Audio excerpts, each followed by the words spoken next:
Verdades ocultas, la hora de la naturaleza. Todos los viernes de 13 a 14 horas por Radio Herbol, FM 100.9, un programa sobre la importancia de actuar hoy para restablecer la armonía con la Madre Tierra. Muy buenas tardes. Estamos aquí en una nueva edición de Verdades Ocultas, la hora de la naturaleza, un programa del Grupo de Trabajo de Cambio Climático y Justicia, una producción de Fundación Jubileo, de ICEAT, de Ecotambo y de la Fundación Solón. En esta oportunidad hablaremos de los bosques, de la importancia de los bosques para la vida humana y la vida en general. Dedicaremos nuestro segundo espacio a hablar de cuáles son los problemas, cuál es el drama que confrontan los bosques en el mundo y en particular en Bolivia. Y por último, nos dedicaremos a ver cuáles son las alternativas, qué podemos hacer para salvar precisamente a los bosques que nos dan la vida a nosotros los seres humanos y a todos los seres vivos que habitan el planeta Tierra. Estamos aquí con Mariel Cautín y quien les habla, Pablo Solón, para conversar sobre los bosques. Mariel, ¿por qué son importantes los bosques? Pablo, los bosques son fundamentales para la reproducción de la vida humana porque nos otorgan alimentos, medicinas y combustibles. Datos de Naciones Unidas estiman que alrededor de 1.600 millones de personas, incluidos más de 2.000 pueblos indígenas, dependen de los recursos del bosque para su sobrevivencia. Otro dato importante es que los bosques proveen del 75% de agua dulce que requieren las poblaciones urbanas y rurales para su producción y reproducción diaria.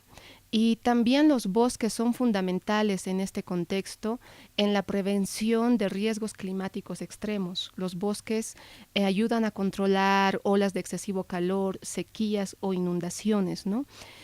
Por eso es importante subrayar el aporte que tienen los bosques en el desarrollo cotidiano de las ciudades y del campo. Ahora, los bosques durante el día producen oxígeno. Si no hubieran bosques, si no hubieran plantas, nosotros tendríamos una situación dramática en el planeta Tierra. De día producen oxígeno y en la noche absorben y capturan el dióxido de carbono. Ese gas de efecto invernadero que provoca el cambio climático es almacenado por los bosques. Gracias a los bosques, el cambio climático, ese gas de efecto invernadero, se encuentra en menor proporción en la atmósfera. Si no hay bosques, tenemos más gases de efecto invernadero en la atmósfera y de otro lado tenemos menos generación de oxígeno durante el día. Cuando se dice que los bosques son los pulmones de la naturaleza, se refieren precisamente a esto, a que sin bosques la vida, el respirar oxígeno, sería un verdadero drama en nuestro planeta. Pero como Mariel lo dice, los bosques también tienen la otra gran función. Los bosques generan agua. Sin bosques, la tierra se seca. El sol llega directamente contra la superficie de la tierra y lo que tenemos es la erosión de la tierra. En cambio, el bosque no solamente da sombra, sino concentra humedad. El bosque empieza a transpirar y esa humedad va a la atmósfera y se transforma luego en nubes y en lluvia. Cuando se deforesta, se afecta la cantidad de agua que se encuentra en formas de nube en la atmósfera y por lo tanto se afecta la circulación de lo que muchos científicos dicen los ríos voladores. Ríos que vuelan desde un océano hasta el otro gracias a que en su camino encuentran bosques que juegan el rol de bombas de agua que les ayudan a transitar a lo largo de grandes territorios. Cuando eliminamos un bosque, tenemos que estar conscientes que cerca o lejos de ese lugar, se estará produciendo una situación de menor precipitación. Pero los bosques también, ¿qué función cumplen en relación a momentos extremos? Cuando, por ejemplo, hay grandes lluvias, grandes inundaciones. Los bosques cumplen la función, Pablo, de ser una especie de esponjas que retienen mucha de las crecidas de los ríos, por ejemplo. En la Amazonía tienen esta función importante de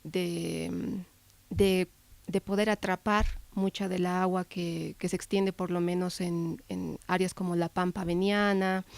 Es decir, no puedes pensar el desarrollo y el cotidiano de las comunidades en estas zonas sin pensar en las funciones que cumple el bosque para equilibrar su ecosistema.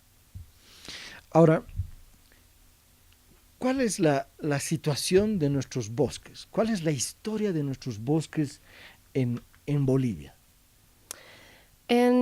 Más bien, Pablo, podríamos hablar de la historia de los bosques respecto a qué problemas han venido enfrentando estos últimos años, ¿no? En Bolivia, hasta la década de los 80s, las áreas de bosque no estaban con serios problemas de amenaza, ¿no? Ahí podemos hablar de olas migratorias que se suceden entre los 60s a los 80s, con población menonita o japonesa que llega en calidad de colonia a bosques, sobre todo ubicados en Santa Cruz, para realizar actividades de agricultura mecanizada. Y por otro lado, otro hito es el ingreso de colonos campesinos en la zona del Chapare Cochabambino, ¿no? Esto ya es más la década del 80. En la década del 80. Justamente coincide con el declive de los centros mineros que hasta ese momento concentraban una gran parte de la actividad extractiva en Bolivia.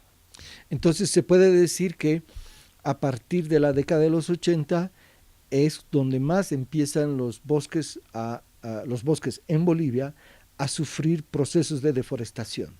Fundamentalmente, ¿por qué clase de actividades? Va marcando sobre todo la ampliación de la frontera agrícola destinada a la producción de soya. Esto se ve sobre todo en el norte de Santa Cruz y en la zona de expansión del Río Grande, ¿no? Desde mediados de los 90, con el programa de ajuste estructural, hay una política de Estado muy fuerte a incentivar la producción de soya en esta zona, ¿no? Entonces, uno de los grandes elementos que nos va a marcar un poco el ritmo de la ampliación de la frontera agrícola en desmedro de los bosques de toda esta área de Santa Cruz. Entonces, tenemos como en su historia un primer capítulo que empieza con la producción de la soya y que continúa hasta nuestros días. Otro que se da más o menos también a finales de los 80, 90, con la migración de trabajadores o ex trabajadores mineros hacia regiones como el Chapare. Y a estos factores, ¿qué otros más se suman en esta historia, en este recorrido de los bosques en Bolivia? Yo mencionaría, Pablo, las empresas forestales, ¿no?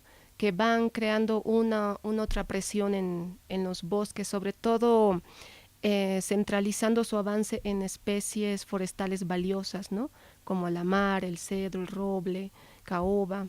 Este tipo de presión de las empresas forestales, además de la ampliación de la frontera agrícola, genera ya en los 90s un movimiento social muy fuerte, que es el movimiento indígena, que responde un poco a esta coyuntura de presiones sobre su territorio, los pueblos indígenas de tierras bajas, para poder, frente al Estado, hacer valer sus derechos propietarios en las zonas que estaban siendo avasalladas por la deforestación, ¿no? Entonces empieza a generar un problema social hasta ahora vigente sobre los territorios indígenas.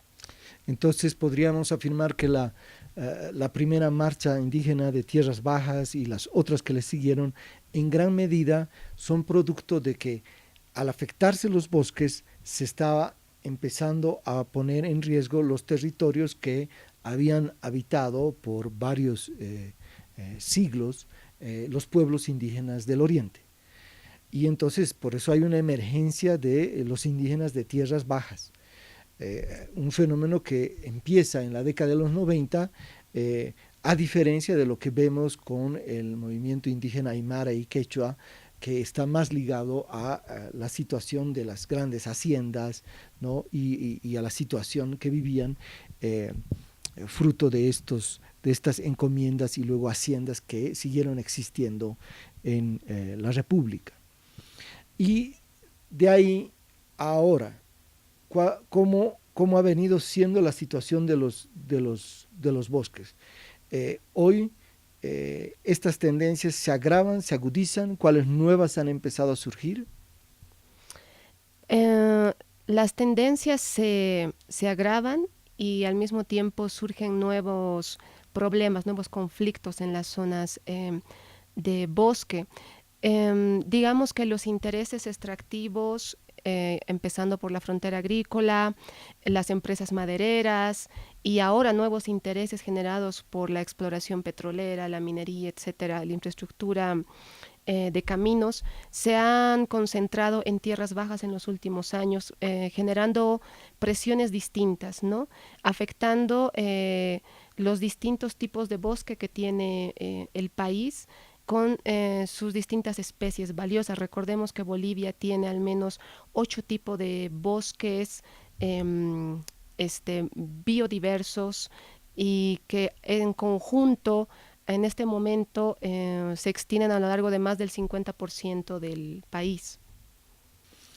Los bosques que fundamentalmente tenemos en Bolivia son bosques amazónicos. Podríamos decir que más o menos un 42% de los bosques que existen en el país son amazónicos.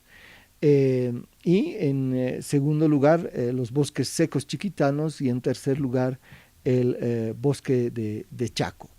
Esos son los bosques más extensos, pero hay otros, y el que está en una situación de mayor fragilidad son los bosques yungueños, donde según los datos, y aquí cito un reporte que es de las Naciones Unidas, los bosques de los yungas es donde por un lado existe mayor diversidad, pero por otro lado existe mayor peligro de extinción de plantas que están en una situación de gran riesgo.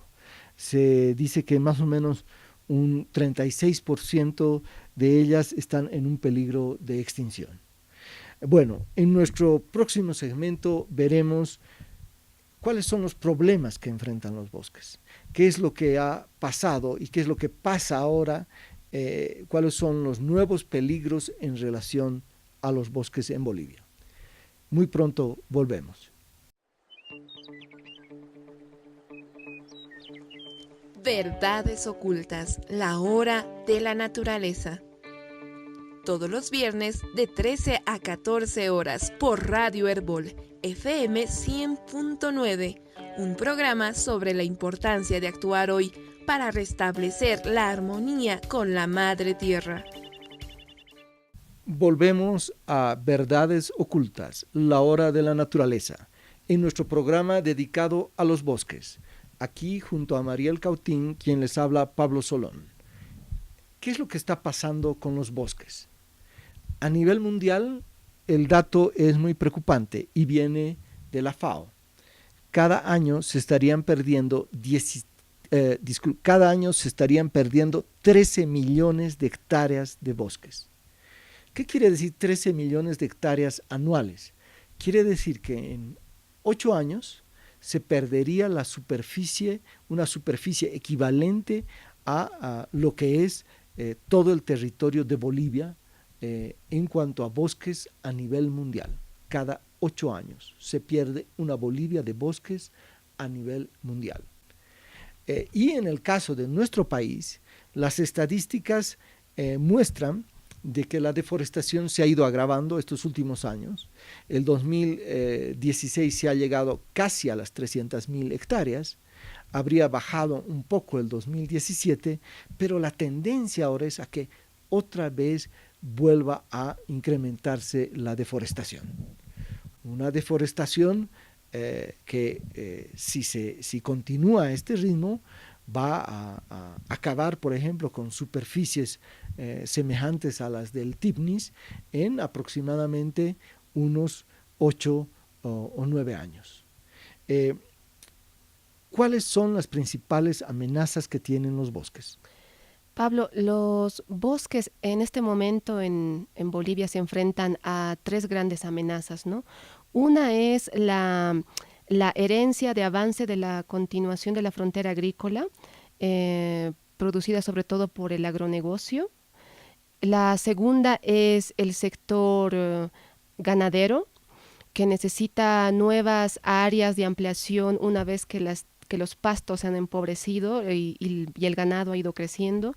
Y la tercera es el producto de la agenda de proyectos del gobierno, que sobre todo se concentran en proyectos de infraestructura, de gran infraestructura, mega hidroeléctricas, exploración y explotación de petróleo y minería. En conjunto, esta nueva agenda de proyectos está representando una alta tasa de deforestación que hasta ahora es muy difícil de cuantificar en impactos, pero que por los datos que tenemos tienen una proyección de crecimiento de aquí a 5 años, ¿no? O sea, estamos hablando de tres grandes amenazas: agroindustria, ganadería y proyectos extractivistas y de gran infraestructura. Vayamos a ver cada uno qué es lo que está pasando en el caso de la ganadería. En el caso de la ganadería, Pablo, un primer dato es que se estima que en Bolivia en este momento existen alrededor de 9 millones de cabezas de ganado, ¿no? Esto es casi una cabeza de ganado por habitante boliviano.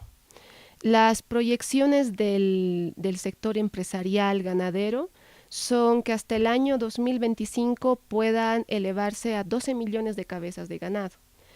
El gobierno es más optimista. La agenda patriótica del gobierno plantea incentivos al sector ganadero para llegar a los 20 millones de cabezas de ganado, ¿no?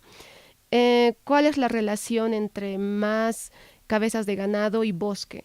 Que las cabezas de ganado necesitan áreas de pastoreo que resultan solamente de la deforestación de áreas de bosque, ¿no?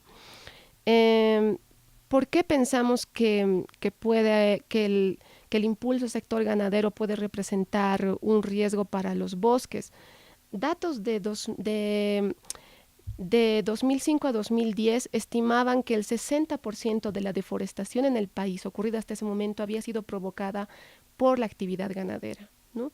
Este 60% ahora entra en competencia con nuevos incentivos a la deforestación en otros sectores, pero por otro lado tenemos también un avance de la ganadería hacia sectores o áreas no tradicionales que tienen que ver con nuevas áreas en Santa Cruz, que compromete bosque chiquitano, hasta ahora no afectado por la ganadería. Y también otro incentivo al crecimiento del sector ganadero son los acuerdos que están en camino de consolidar el gobierno para su exportación a países como Vietnam y China.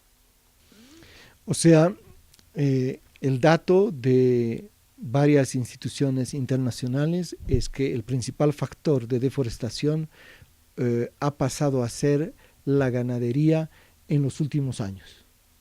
Y sobre todo una ganadería que es cada vez más extensiva y que requiere de mayores pastos para los ganados. Y si vamos a duplicar o triplicar incluso las cabezas de ganado, pues lo que vamos a ver nosotros es una situación de mayor deforestación en los próximos años.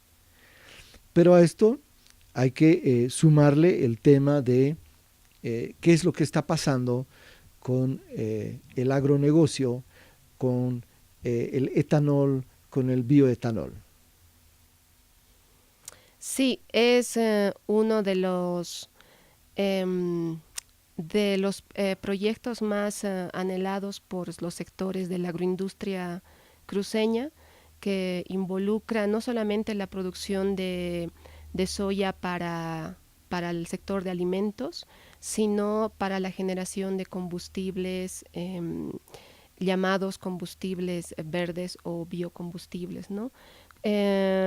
Pablo, ¿tú puedes explicarnos tal vez cuál ha sido cuál es hasta este momento la política del gobierno al respecto y qué perspectivas hay de crecimiento de este sector?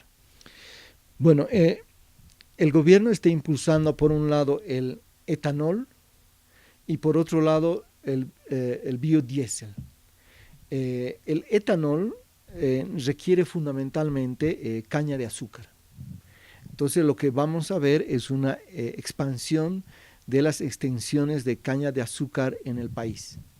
Se estima que hasta el año pasado habrían más o menos unas 150.000 hectáreas de caña de azúcar y vamos a tener en los próximos años prácticamente que esta cifra se duplica y llega a las 300.000 hectáreas.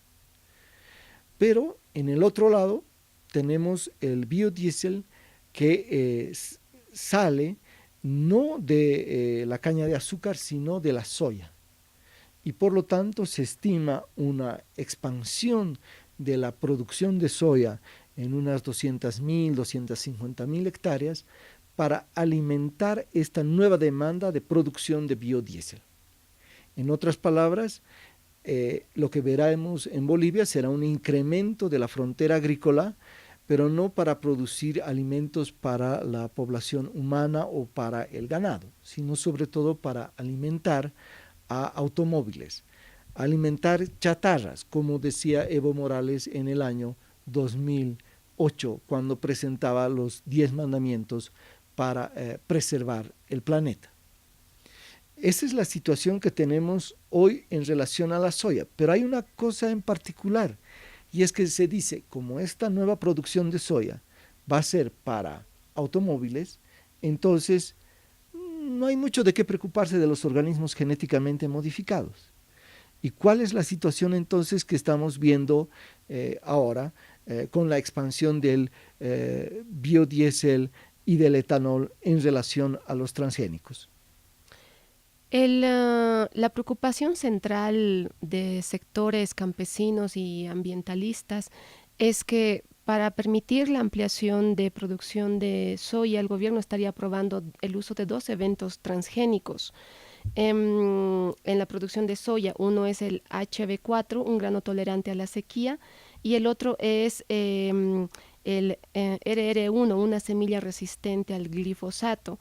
Recordemos, Pablo, que muchas de las denuncias sobre el uso de eventos transgénicos en la producción de soya y otros alimentos tiene que ver con el uso de agroquímicos como el glifosato, ¿no? El glifosato funciona como un agroquímico que se expande por la zona de cultivo, y su objetivo o su función es arrasar con todo lo que tiene la zona de cultivo para permitir que ninguna plaga y ningún otro evento que combata la zona de producción de soya tenga problemas para su desenvolvimiento, ¿no? Es decir, el glifosato es un agroquímico que se usa directamente para matar todo lo que hay en los territorios antes de que se cultive la soya transgénica. Ahora, el argumento del gobierno es que, bueno, se va a poner este veneno porque al final de cuentas esa soya no va a ir a parar en nuestras mesas, sino va a ir a los automóviles. Sin embargo, el problema es que una vez que se esparce ese glifosato no es que se queda solamente en las plantas, sino que es absorbido por la tierra, por el agua, es llevado por la lluvia, y entonces los procesos de contaminación, de envenenamiento por glifosato se han demostrado que son muy graves y que tienden a aumentar los índices de cáncer en muchas poblaciones que han sido expuestas al glifosato. Pero tenemos otro factor, otro factor que también va a incidir en la deforestación. Y este otro factor son los mega proyectos que el gobierno tiene en agenda. Por ejemplo, tenemos el caso de hidroeléctricas como el Chepete, el Bala, Rositas, Cachuela, Esperanza. Si se hicieran todas estas, se llevaría a cabo una deforestación de 200.000 hectáreas. O sea, casi todo lo que se deforesta en un año se lo deforestaría solo con estos 4 proyectos. Pero también tenemos otras situaciones, como deforestaciones que se van a producir por expansión de la exploración petrolera en áreas protegidas. Es el caso precisamente de Tarquía. O el caso de la construcción de una carretera a través del Tipni, que si se la construye, según diferentes estudios, en un periodo de 18 años provocaría una deforestación de más o menos un 60% de lo que es actualmente el Tipnis en Bolivia. Bueno, se nos acaba el tiempo, vamos a ir a una pausa y volveremos para ver algunos problemas concretos que nos plantean nuestros entrevistados desde sus diferentes territorios. Verdades ocultas, la hora de la naturaleza. Todos los viernes de 13 a 14 horas por Radio Herbol, FM 100.9, un programa sobre la importancia de actuar hoy para restablecer la armonía con la Madre Tierra. Continuamos con Verdades Ocultas, la hora de la naturaleza, en este programa sobre los bosques. Hemos visto que las grandes amenazas de los bosques bolivianos tienen que ver con, por un lado, la ganadería, por otro lado, con la agroindustria de la soya y ahora del etanol y del biodiesel, y también con el peligro de los grandes megaproyectos y los proyectos de infraestructura. Un tema a destacar en este caso es que estos proyectos, ya sea el bioetanol, ya sea el biodiesel o ya sea la exploración petrolera en áreas protegidas, se están llevando a cabo sin realizarse los respectivos estudios de evaluación de impacto ambiental. Normalmente lo que debería existir es que antes que el Parlamento apruebe la ley del etanol, haya un estudio de evaluación de cuál va a ser su impacto, cuáles van a ser las consecuencias, porque el tema no es solo la deforestación de 150.000 hectáreas más, el problema es cómo esto va a impactar el agua, la biodiversidad, cómo va a impactar cuando estemos en épocas de sequía o en épocas de inundaciones. En fin, se requieren y se deberían hacer, antes de aprobarse estos proyectos, estas políticas, estudios de evaluación de impacto ambiental, algo que no ocurre en el país. El caso del Tipnis es el más emblemático. Se firmó un contrato para construir una carretera sin realizar el estudio de impacto ambiental del tramo más importante, que era el tramo que iba a dividir en dos el Tipnis. Lo mismo tenemos en relación a las hidroeléctricas. Entonces es fundamental que el tema de la evaluación de los impactos ambientales sea ampliamente discutido y conocido mucho antes de que se adopten estas medidas. Pero ahora veamos, Mariel, ¿quiénes nos van a hablar de qué problemáticas que están viviendo en sus respectivos bosques? Así es, Pablo. En este segmento vamos a escuchar testimonios sobre los problemas que enfrentan los bosques y los pueblos que conviven en ellos. Según nos explica Cecilia Moyoviri, representante de la subcentral del territorio indígena Parque Nacional Isiboro-Sécure, este parque nacional se enfrenta a serios problemas de pérdida de bosque producto de la iniciativa de infraestructura vial y la colonización. Ha dicho, ¿no ve? El gobierno actual, sin Evo, con Evo la carretera va, y estamos seguros de que sí, porque eso ha sido un convenio que él ha hecho, ¿no? Con la colonización, y sabemos que esa carretera, como él dice, no, sin él y con él esa carretera va, y eso es lo que nos preocupa, porque esa carretera va a desmontar peor todavía de lo que nosotros queremos que eso se paralice, ¿no? Pero estamos seguros, sí, que con todo el pueblo boliviano y todos los territorios vamos a defender, porque eso es lo que nosotros queremos, que se mantenga tal cual como está. Y decirle, ¿no?, también a la colonización, basta ya de avasallamiento, basta del cultivo de coca, basta de los químicos que ya no porque contaminan nuestros ríos. Cada año mueren los peces y eso es lo que nos preocupa, y tanto como los animales, igual ya están desapareciendo los animales dentro del bosque. Entonces eso es lo que a nosotros nos preocupa. Como organización pedimos, ¿no?, de que somos hermanos también, no somos hechos por Dios, pero también ellos no tienen por qué abusar, porque la naturaleza y el bosque por sí misma se defiende, y eso estamos seguros porque así Dios la creó para todo el pueblo boliviano.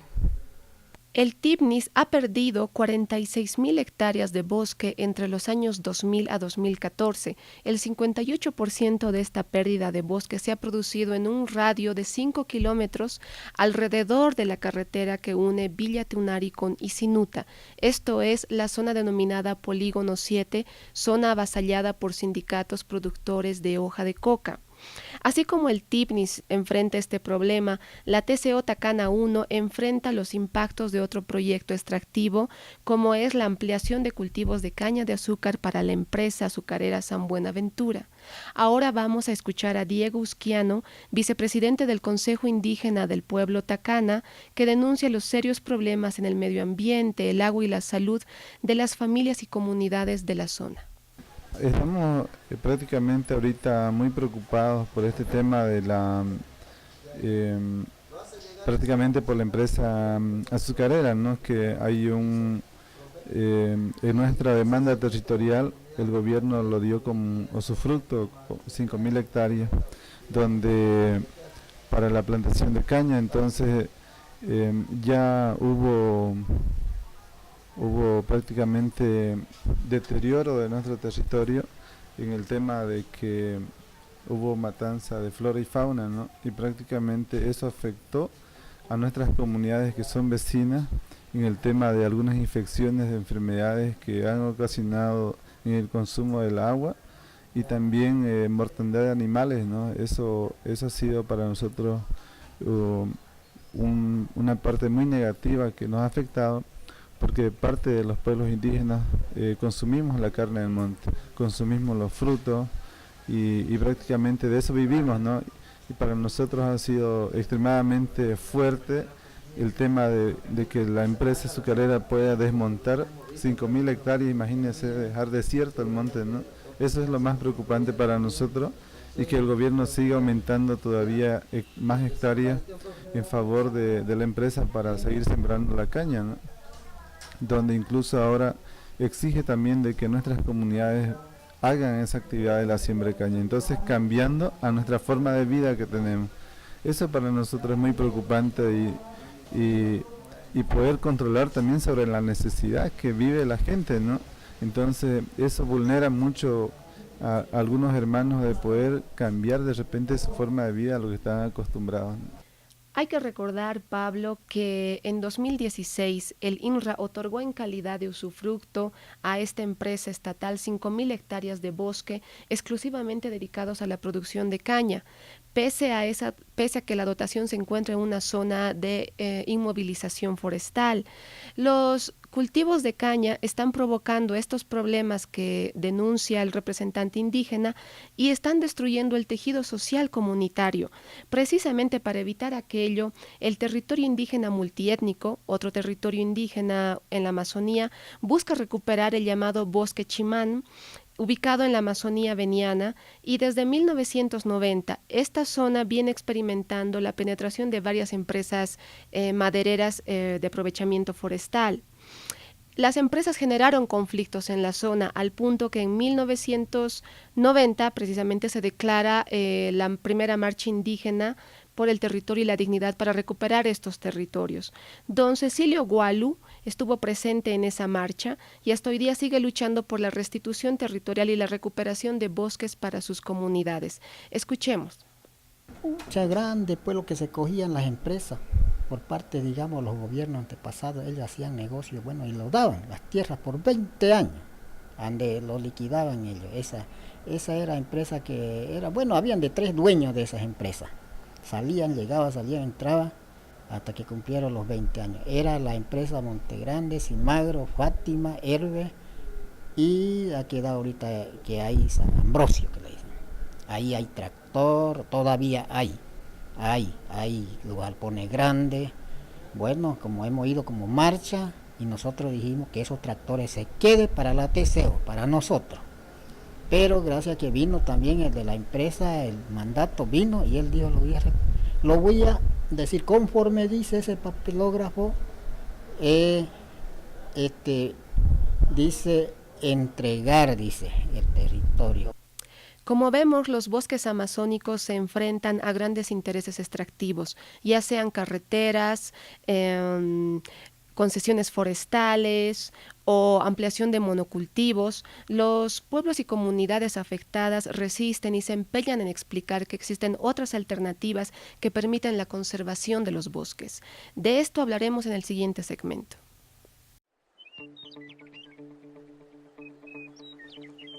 Verdades ocultas, la hora de la naturaleza. Todos los viernes de 13 a 14 horas por Radio Herbol, FM 100.9, un programa sobre la importancia de actuar hoy para restablecer la armonía con la Madre Tierra.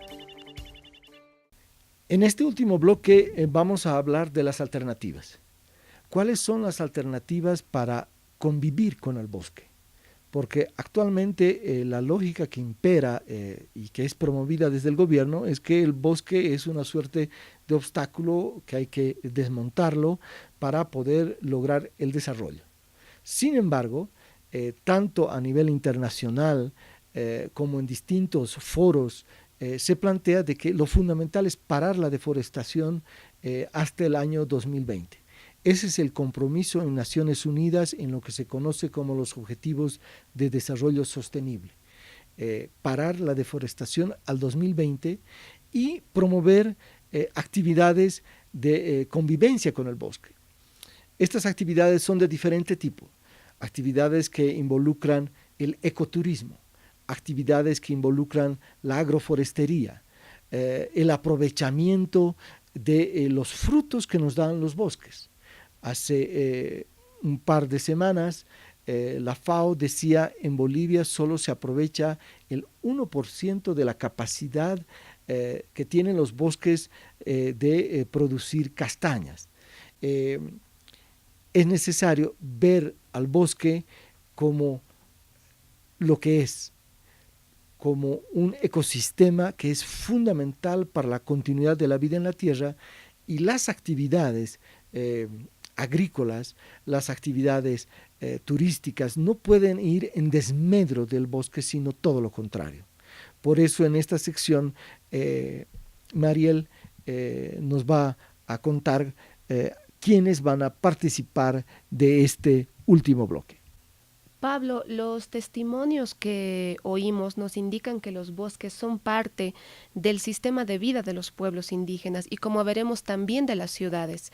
Los recursos que ofrecen los bosques todavía son el sustento de muchas familias que viven de su recolección. Es el caso del aprovechamiento de la castaña, que otorga trabajos e ingresos económicos, según nos cuenta Pablo Arauz, técnico de la organización indígena Tacana II.